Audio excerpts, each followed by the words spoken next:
Bonjour mes élèves, je souhaite que vous allez bien. Dans cette vidéo, je vous suggère un modèle d'examen régional de sciences physiques. La région de Tanger, Tétouan El Hoceima, session juillet 2022. Alors, pour bien se préparer à l'examen, suivez cette vidéo jusqu'à la fin.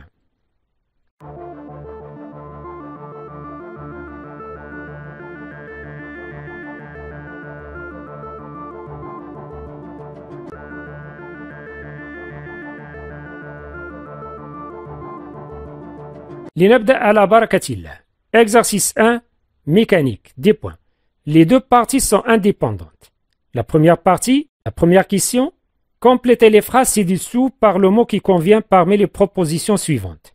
Direction, trajectoire, rotation, référentiel, translation. La première phrase, petit a, l'état de mouvement ou de repos d'un corps dépend du choisi. Alors, quel est le mot convenable? C'est référentiel. Parce que, par rapport à un corps de référence, on dit qu'un autre corps est au mouvement ou bien au repos. Alors, c'est référentiel, il faut le choisir, bien sûr. Petit b. L'ensemble des positions occupées par un corps en mouvement constitue sa trajectoire. C'est la définition de la trajectoire. Al-Masar. La question c'est, dans un mouvement 2, chaque segment de l'objet conserve la même. Alors, dans un mouvement 2, translation. Chaque segment de l'objet conserve la même direction. دائما عندما نتحدث عن نوع الحركة حركة إزاحة تحافظ قطعة من هذا الجسم المتحرك بالنسبة طبعا لجسم مرجعي على نفس الاتجاه la même direction. Alors le mouvement de translation. On passe maintenant à la deuxième question. Cochez la bonne réponse. Petit a, l'expression de la vitesse moyenne d'un objet parcourant la distance d pendant la durée t est. Alors, ما هي العلاقة بين السرعة والمسافة d والمدة المستغرقة t. C'est la définition de la vitesse moyenne Vm est égal d sur t. Alors on coche. Petit b. L'unité de la vitesse dans le système international des unités est. ما هي الوحدة العالمي للسرعة. C'est le mètre par seconde. هي الوحدة العالمية بينما الوحدة الأكثر استعمالا l'unité usuelle c'est le kilomètre par heure. Petit c. La relation entre les deux unités kilomètre par heure et mètre par seconde est. On sait que si on veut convertir de mètre par seconde vers le kilomètre par heure, il faut multiplier la valeur de la vitesse par 3,6. Si on fait la conversion inverse, il faut diviser par 3,6. Alors, c'est 1 km par heure est égal 1 sur 3,6 mètres par seconde. دائما للتحويل من المتر على الثانية للكيلومتر على الساعة نضرب في 3,6 بينما التحويل العكسي نقسم على 3,6. On passe à la question 3. Une voiture roule sur une route rectiligne. Chaque 10 secondes, elle parcourt une distance égale à 200 mètres. La première question, calculez la vitesse moyenne de la voiture en mètres par seconde et montrez que sa valeur en kilomètres par heure est égale à 72 km par heure. Alors on sait que Vm est égal 10 sur t et d est égal 200 mètres. T, la durée est égale 10 secondes. Alors est égal, le calcul est égal 20 mètres par seconde. C'est la vitesse moyenne en mètres par seconde. Combien est égal en kilomètres par heure? Il faut multiplier la valeur de la vitesse par 3,6 est égal alors 20 fois 3,6 est égal 72 km par heure. Exactement, c'est la valeur donnée. Deuxième question. 3.2. Déduire la nature du mouvement de la voiture. Puisque chaque 10 secondes, il parcourt une distance est égale à 200 mètres, alors la vitesse reste constante. Parce que les distances restent constantes pendant chaque 10 secondes. Alors, le mouvement est uniforme. La question 3.3. En roulant à 72 km par heure, le conducteur aperçoit un chien allongé au milieu de la route et n'a commencé à freiner qu'après une seconde. La question, calculez dr, la distance de réaction parcourue pendant le temps de réaction du conducteur. On sait que Vm est égal d sur t. Alors Vm est égal distance de réaction sur le temps de réaction. Alors dr est égal Vm fois tr. On remplace Vm et tr par ses valeurs. 20 mètres par seconde qui est égal 72 km par heure fois 1 seconde est égal 20 mètres. C'est la distance de réaction dr. La question suivante. Sachant que la distance de freinage est df est égale 50 mètres. Calculez dA, la distance d'arrêt à la voiture. On sait que dA, la distance d'arrêt est égale la distance de réaction dr plus la distance de freinage df. Alors dA est égal 20 mètres plus 50 mètres est égal 70 mètres. On passe à la question suivante. Le chien était à une distance de 74 mètres de la voiture lorsque le conducteur l'a aperçu pour la première fois. Est-ce que la voiture a évité de heurter le chien? Justifiez la réponse. Puisque la distance d'arrêt est égale à 70 mètres, est inférieure à 74 mètres, où se trouve le chien? La distance entre le chien et la voiture est 74 mètres. Lorsque le conducteur l'a aperçu pour la première fois, alors il va arrêter jusqu'avant le chien à peu près de 4 mètres.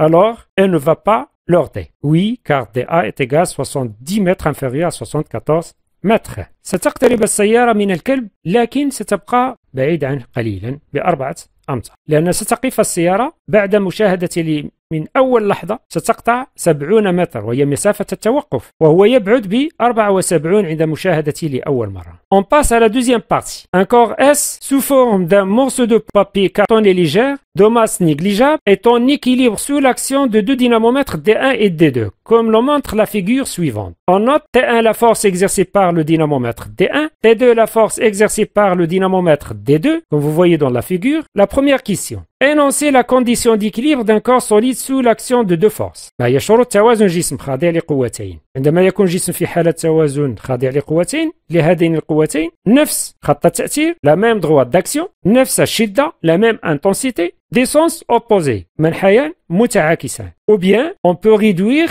ces conditions en deux. T1 plus T2 est égal au vecteur nul. Et la deuxième condition T1 et T2 ont la même direction. ممكن أن نختصر الشروط الثلاث في شرطين لقوتين نفس خط التأثير. هذا شرط. الشرط الثاني عندما نقوم بجمع متجهتي القوتين نجد المتجهة المنعدمة يعني T1 plus T2 est égal le vecteur nul. On passe à la deuxième question. Cochez là ou les bonnes réponses. L'action mécanique modélisée par T1 est une action ESC de contact réparti, à distance répartie, de contact localisé ou bien à distance localisée. Bien sûr, de contact localisé. On a deux types d'actions mécaniques. Action de contact et action à distance. On a le contact entre le corps qui subit la force et le corps qui exerce la force. Alors, de contact. Ce contact, c'est une surface très petite. Alors, on dit localisé.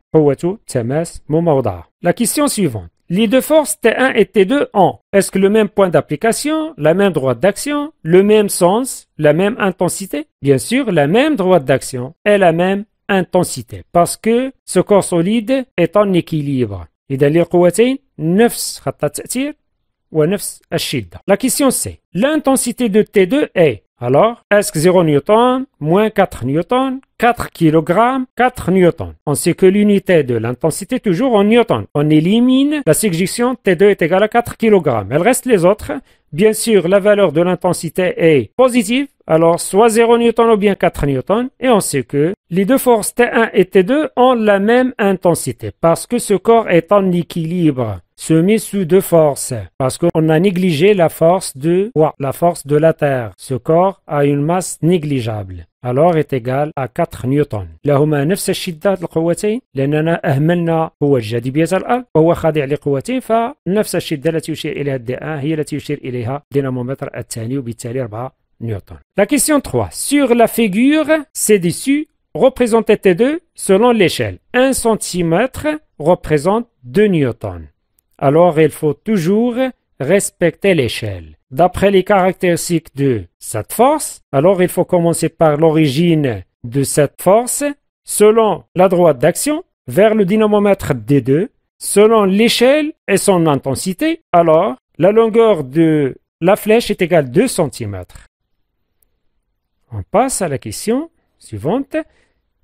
Si on décroche le dynamomètre D1 du corps S, le dynamomètre D2 indiquera. Alors combien sera l'intensité de D2? D1 est décroché. Puisque la masse de ce corps S qui est un morceau de papier cartonné est négligeable, alors son intensité ou bien l'intensité de poids de ce corps est nulle. C'est la valeur indiquée par le dynamomètre D2. Madame هذا الجسم له كتلة مهملة شدة وزنه ستكون منعدمة وسيكون في حالة توازن خاضع لقوة الدينامومتر D2 وقوة الجاذبية وبالتالي ستكون متساوية وتساوي الصفر.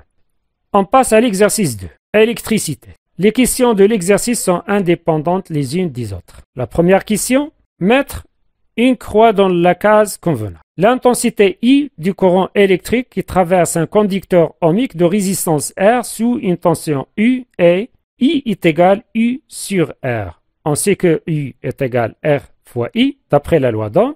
Alors, c'est vrai. L'unité de la puissance électrique est l'ohm, oméga. Oméga, ou bien ohm, ce n'est pas l'unité de la puissance, mais c'est l'unité de la résistance. Ohm, وحدة المقاومة ليست وحدة القدرة الكهربائية. Alors, c'est faux. En courant continu, la puissance P reçue par un appareil électrique est P est égal U fois I. C'est ça la relation entre P et U et I. Alors, c'est vrai. Un appareil électrique ne fonctionne pas normalement si sa puissance électrique est égale à sa puissance nominale. C'est faux parce que un appareil fonctionne normalement si sa puissance électrique est égale à sa puissance nominale. Petit 2.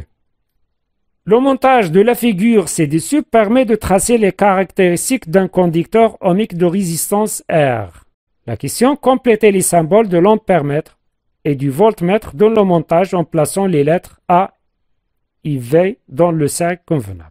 On sait que l'ampèremètre est monté en série, alors il faut mettre ici A. Par contre, le voltmètre, il faut le monter en dérivation, alors il faut mettre ici V. voltmètre دائما يركب على التوازي بينما الأمبيرمتر دائما يركب على التوالي. La question 3. Parmi les graphes A, B, C et D suivants, choisis celui qui correspond à la caractéristique d'un conducteur ohmique. On sait que la caractéristique d'un conducteur ohmique est une fonction linéaire. C'est une droite qui passe par l'origine de repère. Alors, c'est le graphe D. نعلم أن مميزة الموصل الأومي هي عبارة عن دالة خطية تمر من أصل المعلم، إذن ستكون بالطبع D. La question 4. On applique une tension électrique U est égale à 12 volts aux bornes d'une lampe portant les indications suivantes. 12 volts, 21 watts. Que représentent les valeurs 12 volts et 21 watts indiquées sur la lampe? Bien sûr, ces valeurs représentent les caractéristiques nominales. المميزات الإسمية. 12 volts représente la tension nominale de la lampe, الصوت الإسمي لهذا المصباح. 21 watts représente la puissance nominale de la lampe, القدرة الكهربائية الإسمية لهذا المصباح. La question suivante, sachant que la lampe fonctionne d'une façon normale, calculez I, l'intensité du courant électrique qui la traverse. On sait que P est égal à U fois I. Alors I est égal à P sur U. Puisque P est égal à 21 watts, U est égal à 12 volts, alors I est égal à 1,75 ampères. C'est l'intensité nominale aussi de cette lampe. نسمي أيضا هذه الشدة بشدة التيار الإسمي، ميزة إسمية لهذا المصباح. On passe à le dernier exercice. Exercice 3. Situation problème. وضعية مشكلة. Une loi de travail recommande que la charge que peut porter un ouvrier ne doit pas dépasser 105 kg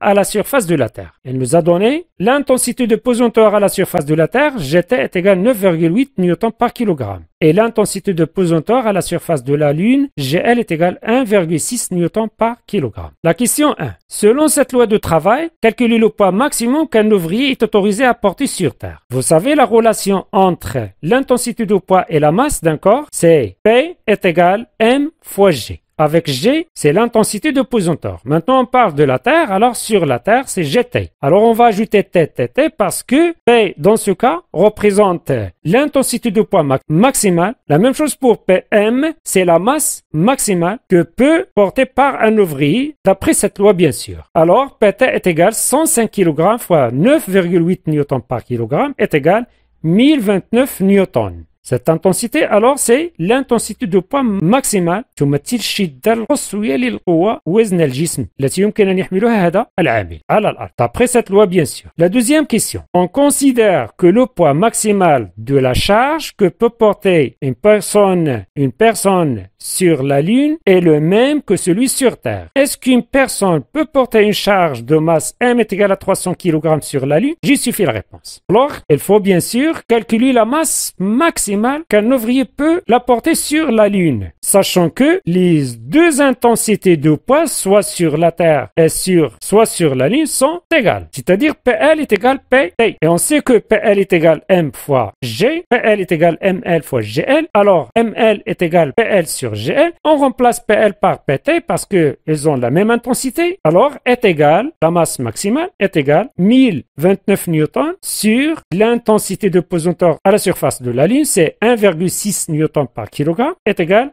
643,125 kg. Puisque cette masse maximale est supérieure à 300 kg, on dit que cet ouvrier peut porter une masse de 300 kg sur la Lune. شدة وزن الحمولة سواء على سطح الأرض أو على سطح القمر متساوية، يعني PL تساوي PT، إذن ستكون الكتلة مساوية ل 643.125 كيلوغرام، فيمكن إذن أن يحمل هذه الحمولة هذا العامل على سطح القمر حسب طبعا هذا القانون، قانون الشغل الذي يتحدث عن هذا التمرين. On est arrivé à la fin de cette vidéo, alors bon courage et à la prochaine.